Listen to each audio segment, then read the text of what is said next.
اور جس دل کے اندر خدا کا گھر ہے وہ سارے کا سارا گندا کیا ہوا. حضور کے امتی ہو کے ہم نے رب کا گھر گندا کر دیا.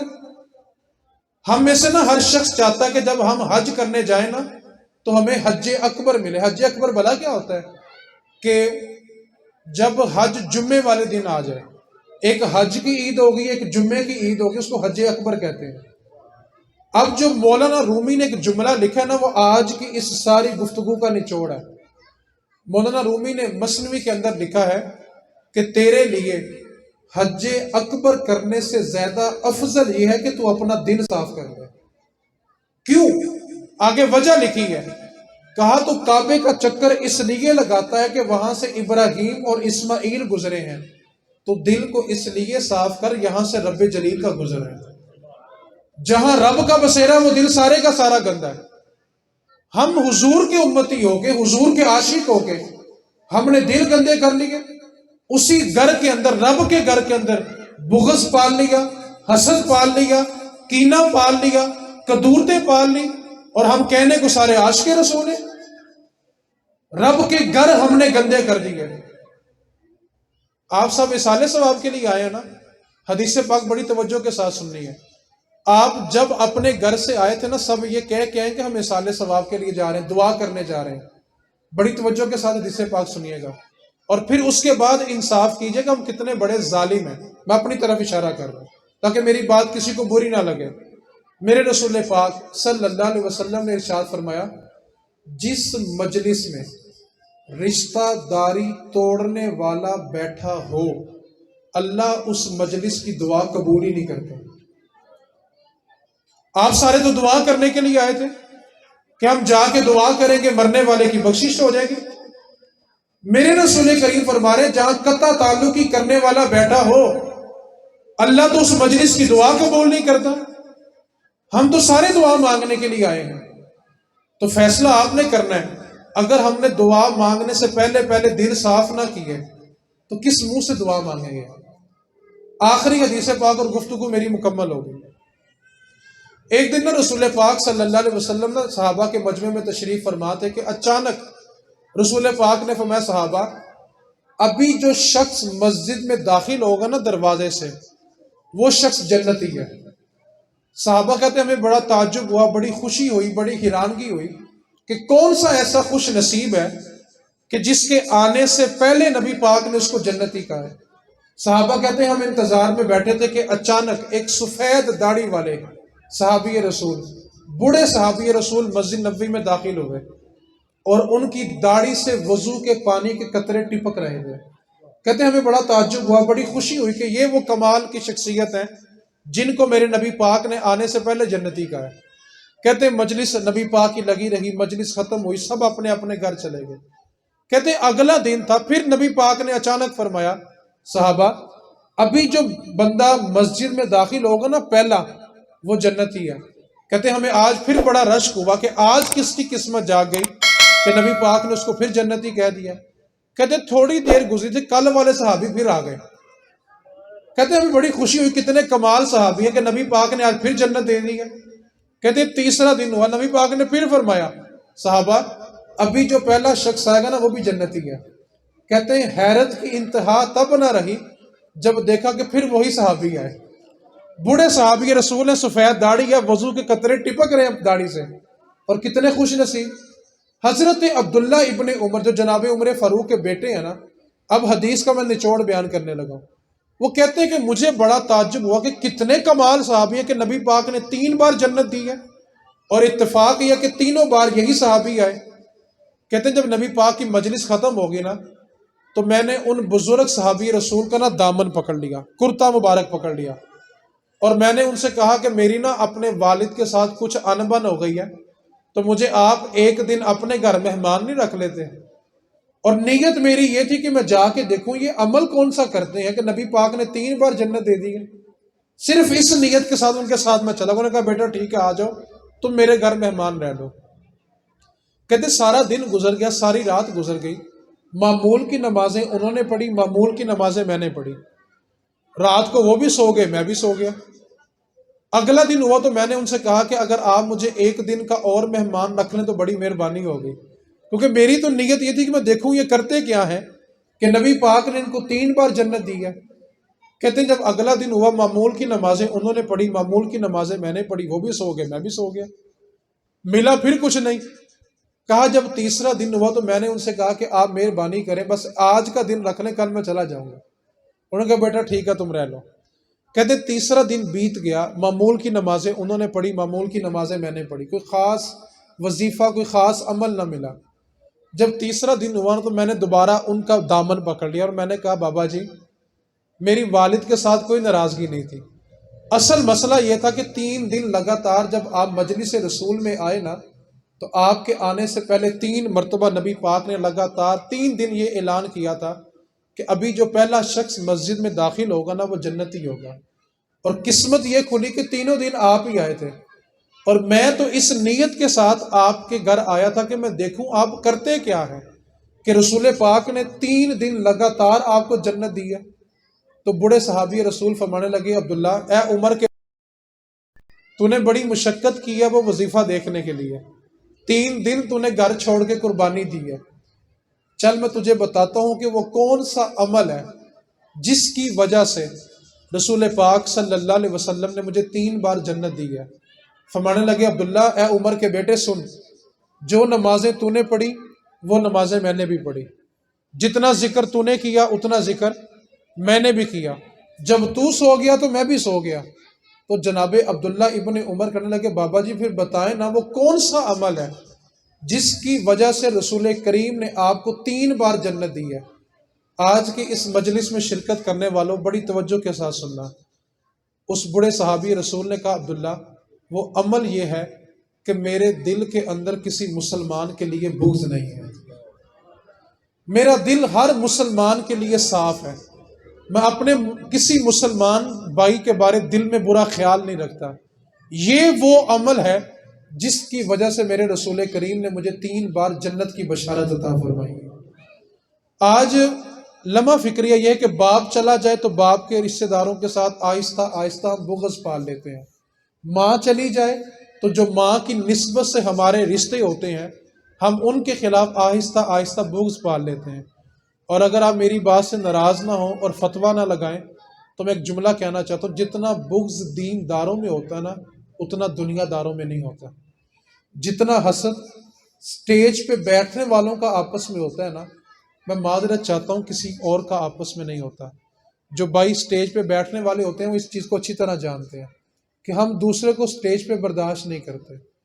تو ایک بات کو یاد رکھیں، یہ دل اللہ کا گھر ہے۔ اللہ مسجد میں، تھوڑا بولے تو صحیح ہے، کعبے میں، مندر میں، چرچ میں، کلیسا میں، رب کا گھر کہاں پہ ہے؟ دل۔ اور ایک بات بتاؤں آپ کو، اللہ کافر کے دل میں بھی ہے لیکن اس کو خبر نہیں، اس لیے کافر کا دل توڑنا بھی منع ہے۔ ہاں شرک کا معاملہ ہو تو پھر تو بات اور ہے نا، پھر تو جہاد ہے۔ معاملات کے اندر امام حسن رضی اللہ تعالیٰ عنہ، آپ کا جو پڑوسی تھا نا وہ ایک یہودی تھا، اور ایسا تھا کہ اس کے گھر سے جو واش روم کا پرنالہ ہوتا نا، پہلے نالیاں ہوتی تھیں، وہ جو واش روم کا پرنالہ تھا نا وہ تھوڑا پھٹا ہوا تھا، اور جو یہودی اپنے گھر میں نجاست کرتا تھا نا وہ بہتی بہتی امام حسن کے گھر کے صحن میں گرتی تھی، سیدہ پاک کے جو بڑے بیٹے ہیں۔ اب روز نجاست گرنی امام حسن نے صاف کر دینی۔ ایک دن ایسا ہوا کہ اس یہودی کی بیوی نا کسی چیز کی طلب کے لیے، کوئی چیز لینے کے لیے امام حسن کے گھر آ گئی۔ اب گھر آئی، جب اس نے دستک دی، دروازہ کھلا تو اس نے کیا دیکھا کہ نبی پاک کے نواسے امام حسن ہمارے گھر سے نجاست گر رہی ہے اور نیچے بیٹھ کے صاف کر رہے ہیں۔ وہ عورت بڑی شرمندہ ہوئی اور اس نے گھر جا کے نا اپنے شوہر یہودی سے کہا کہ یار ہم بڑے ظالم لوگ ہیں۔ اس کے شوہر نے کہا بھی ہم نے کیا ظلم کیا؟ اس نے کہا میں ابھی ابھی دیکھ کے آئی ہوں کہ ہمارے گھر کی نجاست نا حسن کے گھر گرتی ہے جو نبی پاک کے نواسے ہیں، اور میں نے دیکھا تو مجھے اتنی شرمندگی ہوئی کہ وہ اپنے ہاتھوں سے صاف کر رہے تھے۔ اب یہودی کو بڑی شرمندگی ہوئی، اس نے آ کے امام حسن کی دہلیز پہ دستک دی، اور دیکھا کہ ابھی ابھی جو اثر تھا نا ناپاکی صاف کرنے کا، وہ اثرات جو تھے امام حسن کے ہاتھ میں موجود تھے. تو یہودی نے جب دستک دی، امام حسن نے دروازہ کھولا تو اس نے کہا کہ حضور آپ نے کبھی ہمیں بتایا ہی نہیں ہے کہ ہمارے اس عمل سے آپ کو اتنی اذیت ہوتی ہے. آپ ہمیں بتاتے تاکہ ہم اس کی اصلاح کر لیتے. آپ نے ہمیں کبھی زحمت ہی نہیں دی یہ بتانے کی کہ آپ کی وجہ سے ہمیں اذیت ہوتی ہے. امام حسن کا جواب سنیے گا. امام حسن فرمانے لگے بات یہ ہے کہ میرے نانے نے تربیت ہی ایسی کی ہے، میرے نانے کی تربیت ہی ایسی ہے کہ پڑوسی کو اذیت نہیں دینی.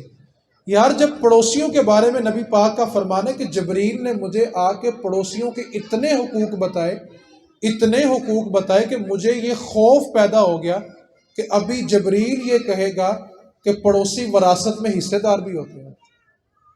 تو یار جب ہم بڑوں کے جانے کے بعد ان کے رشتوں کو چھوڑ دیتے ہیں نا، تو پھر ہمارے بڑے سکون میں نہیں ہوتے. پھر لوگ خواب پوچھنے بلا کے آتے ہیں، جی میں نے خواب دیکھا ابو جی بڑے بیمار تھے، قبر میں کپڑے ان کے پھٹے ہوئے تھے، طبیعت ان کی خراب لگ رہی تھی. تو میں کہتا ہوں کہ جب اس کی اولاد وراثت کے لیے ایک دوسرے کا گرے بان پکڑے گی تو باپ کو قبر میں سکون کیسے ہوگا؟ پھر پوچھتے ہیں جی کون سا ختم دلائیں تو باپ ٹھیک ہوگا. تو میں کہتا ہوں ایک ختم ایسا ہے جو تمہیں میں بتاتا ہوں وہ دلاؤ، پھر دیکھو تمہارا باپ قبر میں خوش ہوتا ہے کہ نہیں ہوتا ہے. تو بندہ کہتا ہے بتائیں جی وہ کون سا ختم پاک ہے؟ میں نے کہا وہ ختم پاک یہ ہے کہ باپ کے جتنے رشتہ دار ہیں نا، جا کے ان کو سینے سے لگا، تیرا باپ ویسے ہی راضی ہو جائے گا. ہم نا اپنے باپ کے لیے دیگیں پکا لیتے ہیں، میری بات سے آپ ناراض نہیں ہونا. ہم نا باپ کو دیگیں پکا کے راضی کرنا چاہتے ہیں، ماں کو دیگیں پکا کے راضی کرنا چاہتے ہیں. ایک بات کو پلے باندھ لیں.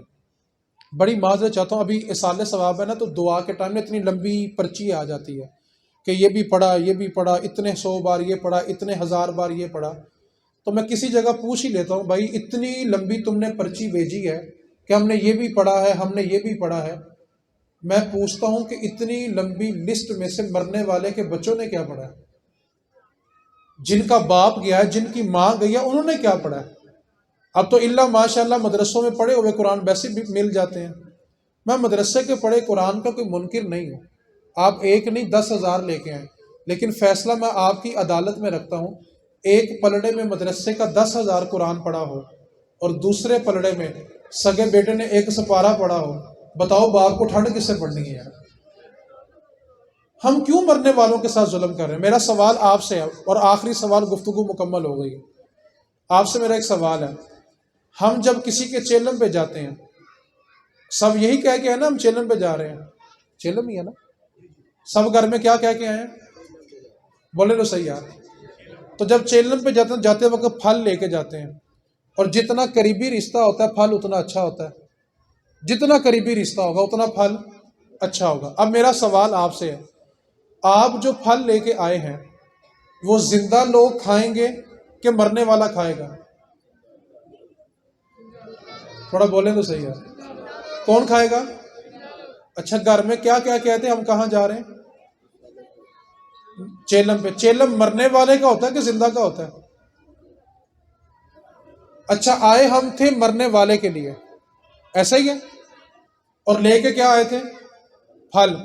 پھل تو زندہ لوگ کھائیں گے، آئے تو مرنے والے کے لیے تھے. بتاؤ اس کے لیے کیا لے کے آئے ہیں؟ ہم مرنے والے کے لیے کچھ نہیں لے کے آئے، صرف رشتہ نبھانے کے لیے آئے ہیں، ناک رکھنے کے لیے آئے ہیں. جو سلوک ہم مرنے والوں کے ساتھ کر رہے ہیں نا، وہ سلوک کل کو ہمارے ساتھ ہونا ہے. ہم کسی غلط گمان میں ہیں کہ ہم مرنے والوں کو دھوکہ دیتے رہیں تو لوگ ہمارے لیے فاتحہ پڑھ کے لائیں گے، ایسا کبھی نہیں ہوگا. ہم مرنے والوں کے ساتھ ظلم کر رہے ہیں. پھل تو زندہ لوگ کھائیں گے، اپنے اپنے گھر چلے جائیں گے. مرنے والے کے لیے کیا لے کے آئے تھے ہم لوگ؟ ایک بات کو پلے باندھ لیں، باپ کو اور ماں کو دنیا سے جانے کے بعد ہماری دیگوں کی ضرورت نہیں ہے. پکاؤ گے ثواب پہنچے گا، اس کا انکار نہیں ہے، لیکن ماں باپ کو دیگوں کی ضرورت ہے؟ آپ جو دیگ پکاتے ہیں، ماں باپ قبر میں دیگ کھاتے ہیں؟ نہیں کھاتے. ثواب پہنچتا ہے. اور کب تک ثواب ہوتا ہے؟ جس نے وہ دیگ کھائی ہوتی ہے جب تک اس کو ہضم نہ ہو جائے تب تک ثواب ہے. جب کھانے والے کو کھانا ہضم ہو گیا ثواب ختم ہو گیا. کیوں؟ صدقہ جاریہ وہ ہوتا ہے جب تک چیز باقی ہو تب تک اس کا ثواب باقی ہوتا ہے. لیکن سوال میرا یہ ہے، آپ 50,000 کی دیگیں پکا لیں، لاکھ روپیہ لگا کے چیلم کرا لیں، ماں باپ کو اتنا سکھ، اتنا چین، اتنا آرام نہیں پہنچنا جتنا آرام اس سے پہنچے گا کہ آپ 5 وقت اتحیات میں بیٹھیں اور کہیں ربنا اغفر لی والی والدیّ، اللہ سونے مجھے بھی بخش دے، میرے ماں باپ کو بھی بخش دے۔ پھر دیکھیں ماں باپ راضی ہوتے ہیں کہ نہیں ہوتے۔ میں کہتا ہوں آپ مدرسوں سے جا کے 200 قرآن نہ لے کے آئیں، لے آئیں، میں منع نہیں کر رہا، لیکن بطور اصلاح یہ کہنا چاہتا ہوں کہ آپ 200 قرآن جمع کرنے سے بہتر یہ ہے کہ اس کے جتنے بچے ہیں اور جو بیوی ہے اس کی، وہ بیٹھ کے ایک ایک سپارہ پڑھ لے، مرنے والا اسی سے راضی ہو جائے گا۔ ٹھیک ہے، ہمارے ہاں کثرت نہیں دیکھی جاتی، خلوص دیکھا جاتا ہے۔ تو آپ مہربانی فرمائیں، شفقت فرمائیں۔ جو بات میں نے گوش گزار کرنی تھی کہ مسجد میں اللہ، پھر بولیں مسجد اللہ کا گھر ہے لیکن اللہ رہتا، کعبہ اللہ کا گھر ہے لیکن خدا وہاں رہتا، یہودی کے نزدیک، اس کے مذہب کے نزدیک کلیسا اس کے خدا کا گھر ہے لیکن خدا وہاں رہتا، عیسائی کے نزدیک، اس کے مذہب کے نزدیک، اس کا چرچ خدا کا گھر ہے لیکن خدا وہاں رہتا نہیں ہے۔ مندر میں خدا کہاں ہے؟ تو دل کون کون صاف کرے گا؟ اب بلا اچھا، اب شیطان نے حملہ بلا کا کیا، مولوی صاحب نے کی پتا ہوئے ساڑھے رشتہ دار کے ہو جانے، جب مولوی تو ایسے مخلوق کا حصہ ہی نہیں ہے نا، جیسے مولوی تو اس معاشرے میں رہتے نہیں ہیں، ہم جانتے ہیں۔ چلے میں ایک حدیث سنا دیتا ہوں، اس کے بعد آپ کا دل چاہے تو صلح کر لینا۔ اب آپ کے ذہن میں بھلا کیا ہے؟ جب میں صلح کرن گیا تو انہیں بھلا کی کہنا ہے، اے جھوٹا سی تو ہی آیا نا، یہ شیطان کا حملہ ہے۔ اب نبی پاک کی حدیث سن لیں، اس کے بعد آپ کا دل چاہے تو صلح کر لینا۔ میرے رسول کریم صلی اللہ علیہ وسلم نے ارشاد فرمایا، جو بندہ صلح کرنے میں پہل کرے گا، جو بندہ، جنہیں کرنی ہو تو بولے نا یار، جو بندہ صلح کرنے میں، اب اس کا اجر سنیں، میرے رسول کریم صلی اللہ علیہ وسلم نے فرمایا، جو صلح کرنے میں پہل کرے گا اللہ قیامت کے دن اس کو جنت میں پہلے بھیج دے گا۔ مطلب کیا ہوا؟ صلح کرنے والا جنتی ہو گیا، اور بھائی جنتی ہے تو پہلے جائے گا نا، پہلے جانا کس نے؟ جو جنتی ہوگا۔ تو یہ کوئی گارنٹی میں نہیں دے رہا، کوئی اور مولوی نہیں دے رہا، یہ گارنٹی مدینے والے رسول نے دی ہے کہ تم صلح کرو تمہیں جنت مل جائے گی۔ تو یہ شیطان کا عمل ہے کہ میں گیا تو وہ کہے گا جھوٹا سیدھا تہاں آیا نا۔ آپ نے کس نیت سے جانا ہے؟ میرے رسول پاک نے کہا ہے کہ جو صلح کرنے میں پہل کرے گا اللہ جنت میں پہلے داخل کر دے گا۔ اور جو حدیث میں نے شروع میں سنائی تھی بس وہی، اس کے بعد دعا ہے کہ جس مجلس میں رشتہ داری توڑنے والا ہو اللہ اس مجلس کی دعا قبول۔ ابھی ہم نے دعا مانگنی ہے، بولے تو صحیح ہے، گھر سے کیا کرنے آئے ہیں؟ تو پھر اپنا دل صاف کر لیتے ہیں ہم، پکی گل ہو گئی، بیٹھے بیٹھے کے باہر جا کے بھی چلے۔ اللہ تعالیٰ آپ کے صدقے مجھے بھی عمل کی توفیق عطا فرمائے۔ اب جس کے جی میں آئے وہ حاصل روشنی کرے، اب جس کے جی میں آئے وہ حاصل روشنی کرے۔ ہم نے تو دل جلا کے سر عام کر دیا، وما علینا الا البلاغ۔